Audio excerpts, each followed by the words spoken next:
Mesdames et messieurs, bonsoir. Merci d'avoir choisi RTI 1 à la une de ce 20h. La Côte d'Ivoire, en deuil, continue de pleurer son Premier ministre Ahmed Bakayoko, décédé le 10 mars dernier en Allemagne. Hier samedi 13 mars, des milliers d'Ivoiriens se sont mobilisés autour du président Ouattara pour accueillir la dépouille du chef du gouvernement ivoirien. Nous reviendrons sur les temps forts. Dans ce deuil, la Côte d'Ivoire unie et solidaire accentue la lutte contre le paludisme. C'est une initiative du PNLP, le programme national de lutte contre le paludisme, qui a lancé la phase de dénombrement des différents ménages sur tout le territoire. Objectif, favoriser une meilleure utilisation des moustiquaires imprégnés. Nous ferons un tour dans le département de Kouibli pour nous imprégner des valeurs culturelles ancestrales. Plusieurs villages du pays où accueillent des compétitions amicales de lutte traditionnelle. On marquera donc un arrêt à Nidro où la lutte traditionnelle constitue un facteur de cohésion et d'unité. Près de 2 millions d'électeurs étaient aux urnes ce dimanche pour le second tour des élections législatives en Centrafrique. On a aussi voté dans les circonscriptions. Le premier tour est tenu le 27 décembre dernier, a été annulé ou empêché pour des raisons de sécurité. Aucun incident majeur n'a été signalé ce dimanche. Soyez les bienvenus sur RTI 1. 1000 fois, hélas, la mauvaise nouvelle est tombée le 10 mars dernier. La Côte d'Ivoire, en deuil, continue de pleurer son Premier ministre Ahmed Bakayoko, décédé le 10 mars dernier en Allemagne. Hier samedi, 13 mars, des milliers d'Ivoiriens se sont mobilisés autour du président de la République, Alassane Ouattara, la famille biologique, pour accueillir la dépouille du chef du gouvernement ivoirien, Ahmed Bakayoko, maire d'Abobo, arraché brusquement à l'affection des siens. Pleurs, tristesse, difficile donc de contenir son émotion ce samedi 13 mars à l'arrivée de la dépouille du Premier ministre Ahmed Bakayoko à l'aéroport d'Abidjan. Des milliers d'Ivoiriens étaient rassemblés sur le trajet menant à l'aéroport Félix Houphouët-Boigny. Notre reporter Mama Traoré nous décrit l'ambiance qui a prévalu avant l'arrivée de la dépouille. Il est un peu plus de 14 heures ce samedi. Sous un soleil de plomb, des centaines de personnes sont regroupées au grand carrefour de Koumassi. Calmes, attristés et même d'autres en pleurs. Encore sous le choc de la disparition du Premier ministre Ahmed Bakayoko. Entre 14h30 et 15h, les cortèges de personnalités s'enchaînent en direction de l'aéroport Félix Houphouët-Boigny. Les jeunes n'ont d'autre choix que de s'y rendre à pied. Nous les retrouvons regroupés au niveau du carrefour Akwaba de Port-Boué. Ils sont là depuis des heures et sont prêts à attendre le temps qu'il faudra pour accueillir celui qu'ils considèrent comme un héros. Avec tout ce qu'il a fait pour le pays, franchement, j'ai très mal au cœur de voir que ça arrivé comme ça. Tout ce qui paraît qu'il a parti, il n'a pas parti. Il n'a pas parti. Tout ce qu'il a fait pour nous, la jeunesse, là, à Bobo, à Niama, tout ça, là, on ne peut pas oublier ça. Des personnes âgées sont aussi venues démontrer que le défunt n'était pas seulement aimé des jeunes. Pour moi, ça me fait trop mal. Un jeune comme ça qui s'en va. C'est pour cela que je suis là depuis midi, je n'ai pas encore mangé. Un homme qui amenait les Ivoiriens à communiquer, vraiment c'était ça qui était vraiment, qui me marquait beaucoup chez lui. Dans cette épreuve, un business est né, celui de vendre des gadgets à l'effigie du deuil. Comptez 200 francs CFA pour une banderole noire, estampillée « Adieu le Golden Boy » et 1000 francs CFA pour une casquette. Le service qu'il a rendu à la nation, il ne peut pas partir comme ça inaperçu. Il faudrait qu'on porte un peu quelque chose pour lui représenter. C'est pourquoi nous aussi, nous payons les casquettes pour lui. Voilà, c'est pour nous rendre aussi un hommage. À noter cet impressionnant déploiement des forces de sécurité, tout corps confondu, le long du boulevard Valéry Giscard d'Estaing jusqu'à l'aéroport Félix Houphouët-Boigny. Et je rappelle qu'un deuil national de 8 jours a été décrété jusqu'au 19 mars prochain. Dans ce deuil, la Côte d'Ivoire, notre pays uni et solidaire, accentue la lutte contre le paludisme. C'est une initiative du PNLP, le programme national de lutte contre le paludisme, qui a lancé la phase de dénombrement des différents ménages sur tout le territoire. L'objectif est de favoriser une meilleure utilisation des moustiquaires imprégnés à longue durée d'action. Astoutouré. La phase de dénombrement des ménages pour la campagne de distribution des moustiquaires imprégnés à longue durée d'action Milda a démarré. Le dénombrement, c'est comme un recensement. Nous allons passer dans les ménages pour compter le nombre de personnes par ménage, le nombre de couchettes par ménage, afin de pouvoir savoir combien de moustiquaires chaque ménage doit pouvoir bénéficier. Et donc, si un ménage n'a pas été visité, il sera difficile aux acteurs de la santé de leur attribuer des moustiquaires. Donc c'est un élément, une phase très très importante de la campagne de distribution de moustiquaires. Pour cette première étape, c'est la ville d'Adzopé, à environ 73 km d'Abidjan, qui nous reçoit. La campagne 2020-2021 sera de type stratifié sur toute l'étendue du territoire national, en tenant compte de la gestion de la résistance des vecteurs aux insecticides. Nous allons distribuer 3 types de moustiquaires. Nous nous sommes rendus compte qu'il y a 28 districts dans lesquels les moustiquaires standards ne sont plus efficaces. Donc après des études, nous nous sommes rendus compte qu'il fallait trouver des moustiquaires efficaces qui sont les moustiquaires standards et les moustiquaires de seconde génération. Donc il y a 28 districts qui vont recevoir des moustiquaires de seconde génération. Et la deuxième particularité, c'est que vous nous voyez sur le terrain. La seconde particularité, c'est que cette année, nous avons fait 2 équipes de coordination qui vont prendre les 33 régions de Côte d'Ivoire, qui vont être proches des populations pour aider les directeurs régionaux et les directeurs départementaux à faire le dénombrement. Au district sanitaire d'Adzopé, environ une trentaine de responsables d'aires sanitaires sont en formation. À leur tour, ils formeront des volontaires chargés de la mobilisation sur le terrain. Adzopé compte environ 250 000 habitants. À l'issue de cette phase de dénombrement, 122 851 moustiquaires imprégnés à longue durée d'action seront distribués. Autre défi à relever au plan sanitaire, c'est la fin de la pandémie de Covid-19 qui frappe l'humanité. La Côte d'Ivoire, notre pays, reste mobilisée pour stopper ce virus mortel.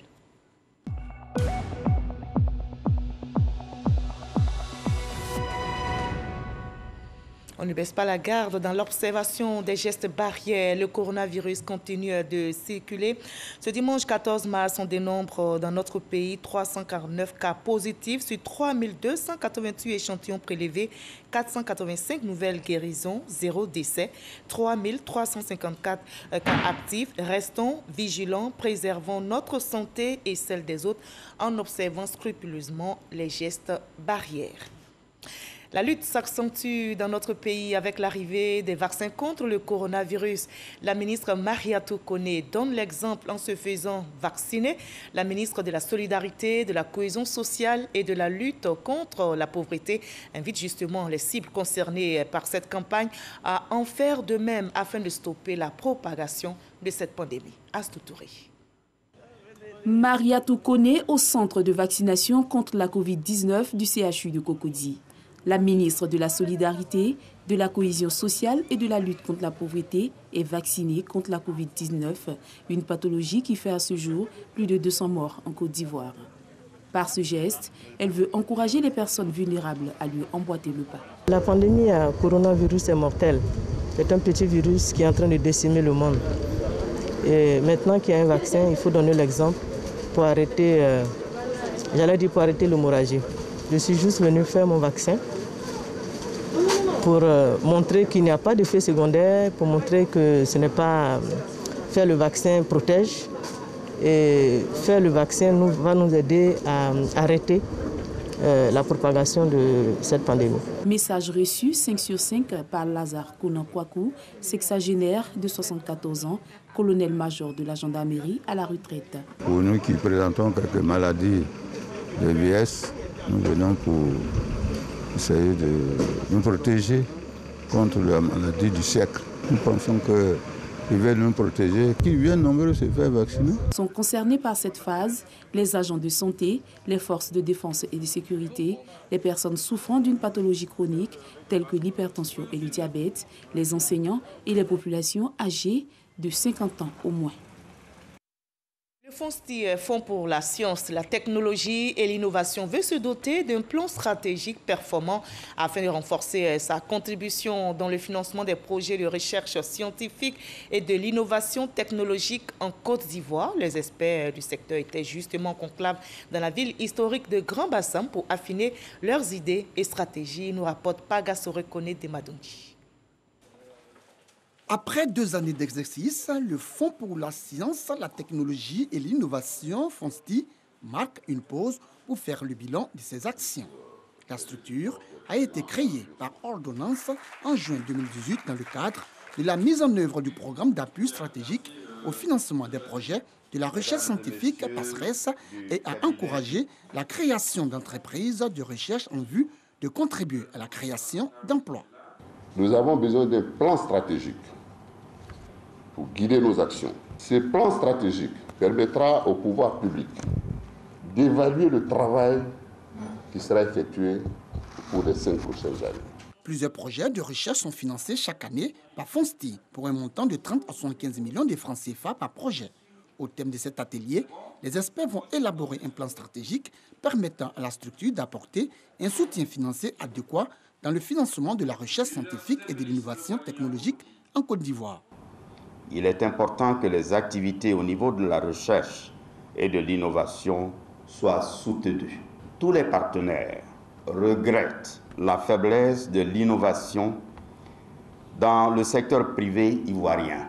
Le FONSTI a pour mission, entre autres, de contribuer à combler ce retard technologique des entreprises ivoiriennes. L'initiative est une lueur d'espoir. Nous qui sommes dans le domaine scientifique industriel, nous nous sentons abandonnés au niveau du financement. Nous n'avons de soutien que de la part du privé et des banques. Alors, il était temps que des réflexions soient menées pour que l'État joue son rôle. Fruit d'un partenariat scientifique entre la Côte d'Ivoire et la Suisse, FONSTI œuvre à la promotion de la recherche scientifique et à la valorisation de l'innovation technologique de haute qualité susceptible d'avoir un impact bénéfique sur le développement socio-économique et culturel de la Côte d'Ivoire. L'autosuffisance en riz est une réalité à Dabakala, c'est dans la région du Hambo. Le défi est lancé. Environ 200 riziculteurs travaillent à produire plus de 600 tonnes de semences par saison et on se donne 3 mois pour réussir le pari, nous explique Léon Pro. Voici le périmètre rizicole concédé par l'État dans le cadre de son programme d'autosuffisance en riz aux promoteurs du village semencier de Dabakala. De ce terrain de 114 hectares déjà irrigués, sortiront environ 600 tonnes de semences de riz dans 3 mois. Sur les 114 hectares, il est attendu 600 tonnes de semences que nous allons certifier. Une partie, ça sera pour le projet Coris, mais l'autre partie, c'est à la disposition de l'État de Côte d'Ivoire. Et le promoteur de se montrer rassurant indique que 160 tonnes de semences de base et les intrants, dont de l'État et de ses partenaires, sont déjà disponibles. Côté mécanisation, du ressort toujours du promoteur, un parc de 50 tracteurs. Pareil pour les équipes d'encadrement et la main-d'œuvre constituée de 174 riziculteurs. Pour chaque hectare cultivé, en tout cas, le producteur il doit pouvoir avoir entre 600 à 800 000 jusqu'à 1 million. Les grands producteurs qui ont 3 hectares, c'est sûr qu'ils auront 3 millions au bout de 3 mois et demi. 2 millions de personnes de la région du Hambol vont directement vivre de ce projet de production de semences de riz. Dabakala va également approvisionner les autres périmètres rizicoles du pays. Possible donc l'atteinte de l'autosuffisance en riz à l'horizon 2025, se réjouissent les acteurs du projet, dont le ministère de la Promotion de la Riziculture. Ainsi, la Côte d'Ivoire pourra-t-elle faire l'économie de 500 milliards de francs CFA par an, coût de l'importation du riz, en plus de s'ériger en pays exportateur de semences de riz. On promeut aussi le genre en Côte d'Ivoire. La chaire UNESCO aux femmes et pouvoir de décision vient de lancer la formation des auditrices et auditeurs dans notre pays. Grâce Kando pour le reportage. Chers auditeurs, chères auditrices. Transmission de flambeau entre les auditeurs de la 3e et 4e promotion en ingénierie de genre de la structure chaire UNESCO aux femmes et pouvoir de décision. Cette passation marque le début du programme de formation de la rentrée académique 2020-2021. Nos formations sont généralement organisées autour de 3 compétences. La première compétence vise à donner un cadrage autour des éléments conceptuels et des enjeux qui sont liés aux problématiques qui sont généralement soulevées en rapport avec les questions de genre. Et la deuxième compétence renforce nos capacités en matière de méthodologie et nous permet d'acquérir les outils de diagnostic de planification. La troisième compétence, c'est autour de l'intégration. Comment utiliser tous les outils que nous avons reçus. Cette session de formation, la 4e du genre, concerne plus d'une 50aine d'auditeurs et va durer 9 mois.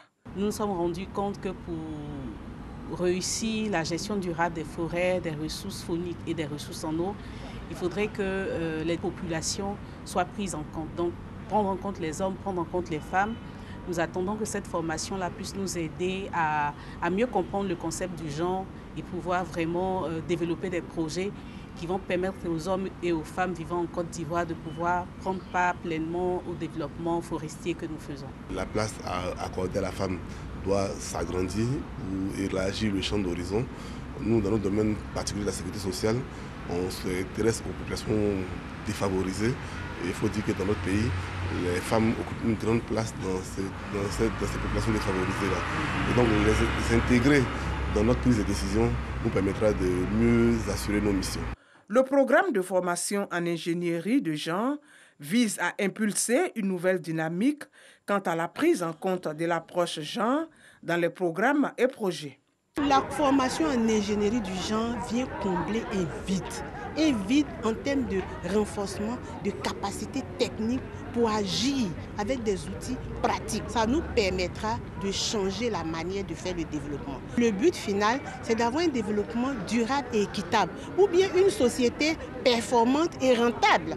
Pour l'année académique 2021, la formation sera doublée d'une spécialisation afin de se spécialiser dans un domaine qui leur convient, notamment en leadership et management. Les femmes étaient à l'honneur le 8 mars dernier. C'était la journée internationale pour la promotion de leurs droits.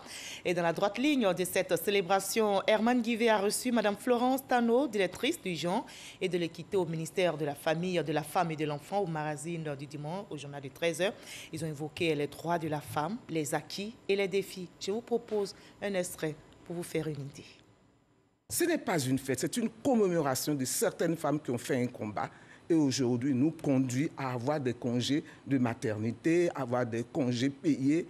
Ça n'a l'air de rien, mais ça provient d'un combat que certaines femmes ont mené. Si je prends nos dates de l'indépendance, 1960, 2021, les lignes ont véritablement bougé. On a progressé. On a progressé. C'est vrai que plusieurs choses restent encore à faire. Beaucoup de choses sont faites. D'accord. Mais vous savez qu'au plan culturel, les cultures sont fortes. La mentalité ne change pas d'un coup. Vous comprenez? C'est ce qui freine un peu nos agirs. Déjà, les coutumes interdisaient l'école aux femmes. Nous avons réussi. Les coutumes, les traditions refusaient déjà des métiers comme médecine aux femmes. Nous avons réussi. Nous pensons que nous réussirons cet aspect aussi pour que les femmes puissent mener le combat. Aujourd'hui, vous remarquerez que les femmes sont dans tous les domaines. Enseignantes, chercheurs, médecins, même à la NASA, dans tous les domaines d'expertise. Elles suscitent des formations dans les ONG, elles suscitent des formations à tous les niveaux pour se performer. Sous le leadership du professeur Bakayoko Liramata, les femmes doivent se former. Elle-même, elle est chercheur, enseignante-chercheur, donc c'est un ministre qui met en relief les questions de formation. C'est primordial. Et les femmes montrent là qu'elles savent ce qu'elles veulent. En se formant, elles veulent gagner des patates. Il y a d'abord la budgétisation sensible aux genre que nous voulons faire adopter en Côte d'Ivoire. D'accord. Nous y travaillons avec la ministre.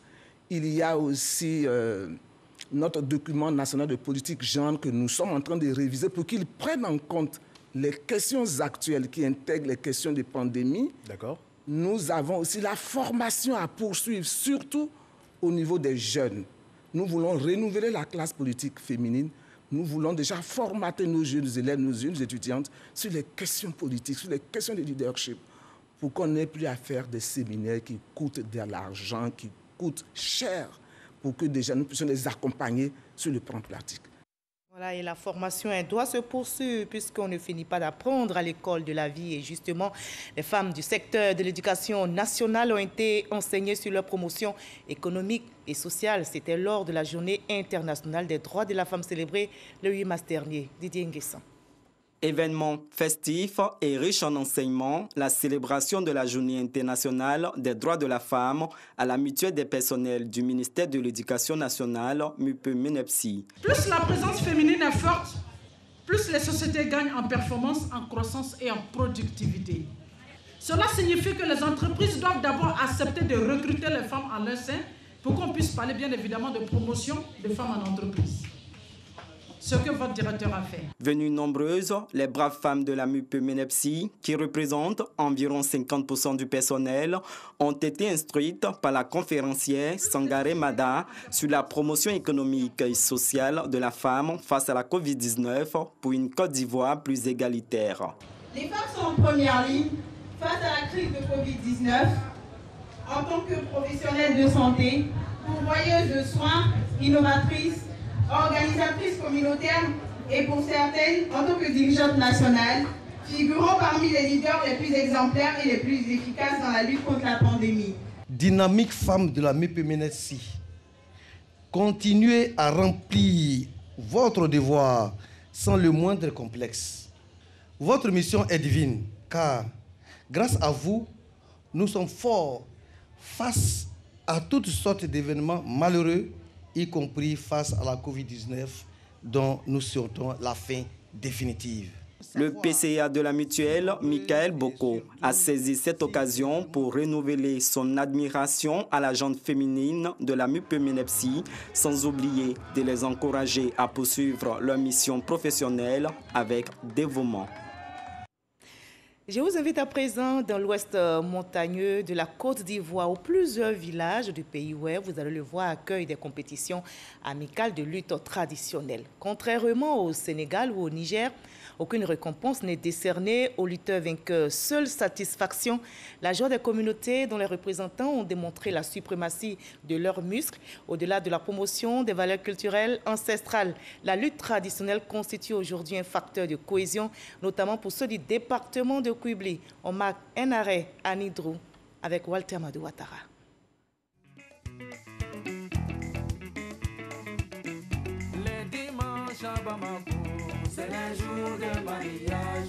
Si les dimanches à Bamako, au Mali, sont des jours de mariage, ce n'est pas forcément le cas à Nidrou, dans le département de Koubli. Ici, les dimanches sont mis à profit pour des moments de réjouissance à travers la lutte traditionnelle. Depuis longtemps que nos parents ils ont commencé à faire une lutte traditionnelle. On fait ça pour qu'on ambiance les parents au village. Donc, on est là pour organiser toujours, chaque dimanche. Ceux qui ont le droit de cesse, uniquement les robés. Les femmes ne luttent pas, les femmes viennent pour assister. De 13h à 18h30, l'une des plus grandes places publiques du village accueille la compétition de lutte traditionnelle. Dans l'arène s'affrontent deux groupes de lutteurs. Chaque groupe est coaché par un préparateur mystique qui transmet son savoir-faire à ses poulets. Je donne tous les mouvements à mes joueurs. Il y a un médicament. Quand on rentre en brousse, on a fait, c'est moi-même qui a préparé le médicament et puis mes joueurs, ils se prennent. C'est nous qui sommes rois ici. On est forts. Le rôle des tapeurs de tambour n'est pas à négliger. Ces tapeurs encouragent les lutteurs.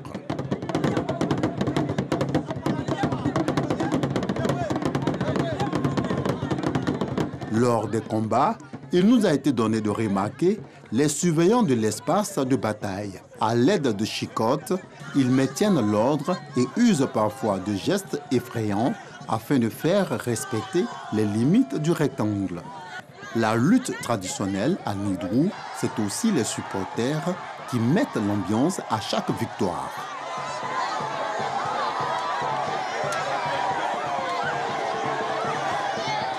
Celui qui vient de terrasser son adversaire se fait appeler le miroir des femmes de Nidrou. Miroir des jeunes filles, le seul miroir de Toubadrou. Moi, ça me fait 3 ans que je suis dedans. Moi, je suis un grand lutteur. De plus encore, je suis obligé d'entraîner mes petits frères aussi. S'il est tombé à terre, là, on lui a gagné. Là, les gens qui sont en train de toucher là. S'il prend quelqu'un comme ça pour le terrasser, il a gagné. Et puis les femmes commencent à danser. Il n'y a pas de nuit. Si ça ne va pas, et s'il luttait jusqu'à, on peut le dire, on dit bon, ça va, 5 minutes. Si ça ne va pas, on dit bon, vous attend le prochain. Tenez-vous bien. Ici, le gagnant d'un combat de lutte traditionnelle ne reçoit aucune récompense. Si un lutteur gagne, on ne lui donne rien. Mais c'est le nom. C'est le nom que lui là, c'est un vrai lutteur. Voilà. On peut le prendre aussi, envoyer ailleurs. c'est comme ça. Si la majorité des habitants de Nidourou apprécient ces moments de lutte traditionnelle, ce n'est pas le cas pour tout le monde. La lutte me plaît, ça anime le village. C'est une bonne chose au fait. Il y a la cohésion, en tout cas la paix, tout ce qui est les bonnes choses. Après l'école, quand je viens regarder la lutte, je suis contente, je suis en paix, je suis en joie. La lutte nous apporte un rassemblement pour tous les 8 villages. C'est en fonction de cette lutte-là qu'on se réconcilie. Il faut que la réconciliation, la paix, main dans la main, continue. Moi-même, je n'ai pas. Je n'ai jamais regardé.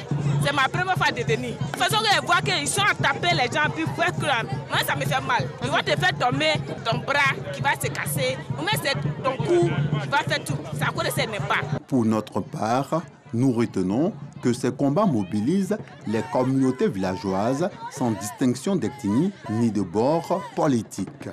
C'est un facteur de rassemblement et de cohésion. Ce soir, les quartiers Kwao, qui regroupent majoritairement les ressortissants de Fakobli, et Kaye, ceux de Kwibli, se séparent sur un match nul. Conscients que la lutte traditionnelle dans le Guémon draine du monde, des cadres veulent en faire des attraits au plan touristique afin que cette activité culturelle contribue au développement. La lutte traditionnelle, j'ai vraiment mal au cœur parce que c'est un sport qui draine du monde par le passé. Ici, en pays où les gens quittaient le Zélabaon, venaient ici, bon, les peuples se rencontraient et puis ça luttait. Et il y avait du monde, mais les données ont changé. Si vraiment l'État même pouvait quand même jeter un coup d'œil sur ce qui se passe dans la région. Je regarde une chaîne sénégalaise, la lutte traditionnelle sénégalaise, ça fait peur du monde. C'est comme au stade de Fort-Boyenne, les gens viennent et vraiment les gens se rencontrent, ça joue, ça s'amuse. Je voudrais que ça se passe ici chez nous. C'est une question d'organisation. Je vais voir des frères qui sont sportifs ici. Du côté de Fakobli, j'ai un de mes gars qui est là-bas, qui est sportif. Et je sais qu'il y a beaucoup de sportifs ici. Bon, si je prends le côté du Yokwe, il y a l'honorable Gloire Priva qui est le médiateur de l'Africa, qui aime le sport également. Si j'appelle tout ce monde-là, je pense qu'on peut mettre sur place quelque chose pour donner de la valeur à la lutte traditionnelle. Ouais. De portée ludique et culturelle, la lutte traditionnelle est un sport favori, également pratiqué au Niger et au Sénégal. Voilà, la culture ivoirienne est riche et rassemble vive donc la cohésion dans notre pays. Et je vous propose le reste de l'actualité internationale dans le 7 sur 7. Qu'est-ce qui a marqué l'actualité à l'étranger cette semaine? Élément de réponse avec Abou Sanogo.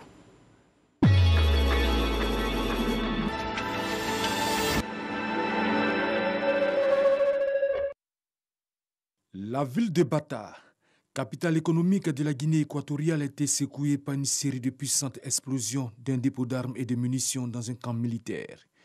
De nombreux cadavres, mais aussi des survivants ont été extirpés des décombres de 4 terrifiantes explosions accidentelles ayant ravagé un camp militaire et des quartiers aux alentours, faisant grimper le bilan provisoire de ce drame à 98 morts au moins et 615 blessés. Après 3 années sans lauréat faute de candidat, le prix Mo Ibrahim pour le leadership et l'excellence en Afrique a été décerné en 2021 au président sortant du Niger. Mahamadou Issoufou a été en effet récompensé pour son bilan en faveur de la croissance économique, mais aussi pour avoir respecté la transition démocratique. Il laissera début avril sa place à Mohamed Bazoum. C'est la première transition démocratique entre 2 présidents élus du pays. Les essais cliniques de phase 2 du vaccin indien Covaxin contre la COVID-19 développé par le laboratoire indien Bharat Biotech viennent d'être publiés par la revue The Lancet. Ils garantissent que ce vaccin est sûr et entraîne une réponse immunitaire alors que le gouvernement l'utilise depuis 2 mois dans les hôpitaux publics. Les résultats sont encourageants. L'ancien président mauritanien Mohamed Abdelaziz ainsi qu'une dizaine d'autres personnes sont inculpées pour corruption ce jeudi 11 mars. Ils ont été finalement libérés, mais tout en étant sous contrôle judiciaire. Un des gendres de l'ancien président Mohamed Abdel Aziz, 2 anciens premiers ministres et plusieurs anciens ministres et hommes d'affaires sont concernés. Patrice Motsepe est devenu le 7e président élu de la Confédération africaine de football ce 12 mars. Le milliardaire est le premier sud-africain et le premier anglophone à occuper ce poste prestigieux sur le continent. L'homme d'affaires succède à Ahmad Hamad, persona non grata durant cette 43e Assemblée générale élective de la CAF. Le Malgache qui avait battu le Camerounais Issa Hayatou à la surprise générale en 2017 a été suspendu 5 ans par la FIFA avant que cette sanction ne soit ramenée à 2 ans par le tribunal arbitral du sport. À un mois de l'élection présidentielle, l'opposition béninoise réclame toujours à Patrice Talon un dialogue et une élection inclusive le 11 avril prochain. Pour le parti Les démocrates de l'ancien président Boni Yayi, la commission électorale et la Cour constitutionnelle ont écarté de la course électorale les poids lourds de l'opposition. Près de 1 800 000 Centrafricains sont appelés à élire leurs députés. Un jour de vote important, alors que le premier tour du 27 décembre a été chaotique. S'il a permis la réélection du président au premier tour, 56 circonscriptions sur 140 n'avaient pas pu voter à cause de l'insécurité. En tout, 118 circonscriptions vont voter ce dimanche.